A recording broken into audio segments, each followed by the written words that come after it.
Сайн байцгаана уу? Та бүхэн өдрийн мэндийг хүргэе. Өнөөдрийнхөө бичлэгийг Хумхын орныхондоо зориулаад хүргэж байна. Ирэх 20 жил Дэлхийн ван гараг маань Тэнгэрийн ван гарагийн энергид орж ирээд энэ хоёрын хошсон энерги эзэн таны Хумхын ордонд яаж нөлөөлөх вэ? Ямар энерги өгж байгаа гэдэг талаарх мэдээлэл болон зөвлөгөө.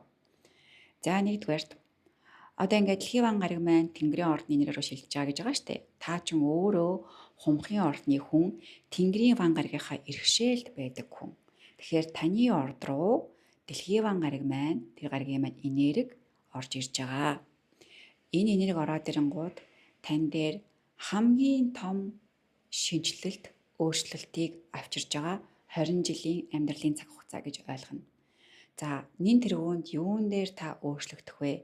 Юу шинжлэхдэх гээд байгаа юм бэ гэхээр хамгийн нин тэргуунд болохоор таны зан араншин, зан төлөв. Хоёрдугаар болохоор таны дадал, зуршил. Гуравт нь таны айдас.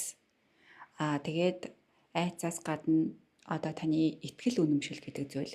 Энэ бүх зүйл дээр гаднаас янваа нэгэн байдлаар нөлөөлөхөд том үйл явдлууд, нөхцөл байдлууд үүсээд та энэ бүгд дээр хувирнаа ийм эрчим бууж ирж байгаа шүү. Тэгэхээр танд ямар ч дарамттай, шахалттай асуудлууд, нөхцөл байдлууд үүссэн ч бай, та хувиралд ороод илүү их дэвших хэрэгтэй. Тэгэхээр та нэгэнд энэ бичлэгийг үзэж байгаа юм чинь айгүй эртнээс одоо бэлэн байх хэрэгтэй. За ийм асуудал үүслээ. Тэгэхээр би шинжлэхдэх хэрэгтэй юм байна. Энэ намайг цаагаараа шинжлэгдээч ээ, илүү сайжраач ээ гэдэг энерги буулгаж байгаа учраас би яг энэ зүйлдээ байгаад байхгүй хурдан шинжлэгдээ, хурдан дэвшээ гэдэг ийм оюун санааны бэлэн байдалтай байх хэрэгтэй. Тэгээд энийг үйлдэлээр хийвэл маш сайн.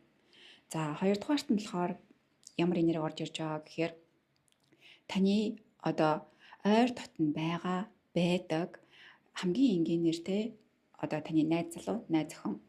За анд найзууд, нөхдөөд, ажлын хамтрагчууд, цаашлбал таны гэр бүлийн хүн, бүр цаашлбал таны одоо аав ээж, ахын дүүс чинь.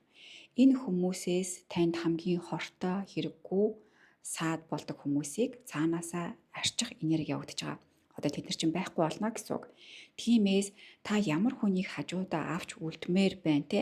Одооноос тэрэн дээрээс ажиллах хэрэгтэй, тэрнтэйгээ эвтэй байх хэрэгтэй, асуудлуудыг дэврэхгүй байх хэрэгтэй. Ингэж та гаргалгаагаа зүг гаргаж явахгүй бол зарим нэгэн шууд байхгүй болох. Одоо нэгсэндээ тэд нар чинь нүрээ буруулна, эсвэл өөрөө та нүрээ буруулна ч юм уу, эсвэл цаанаасаа ингээд салж хагасах энергиуд гараад ирнэ гэсэн үг байхгүй юу?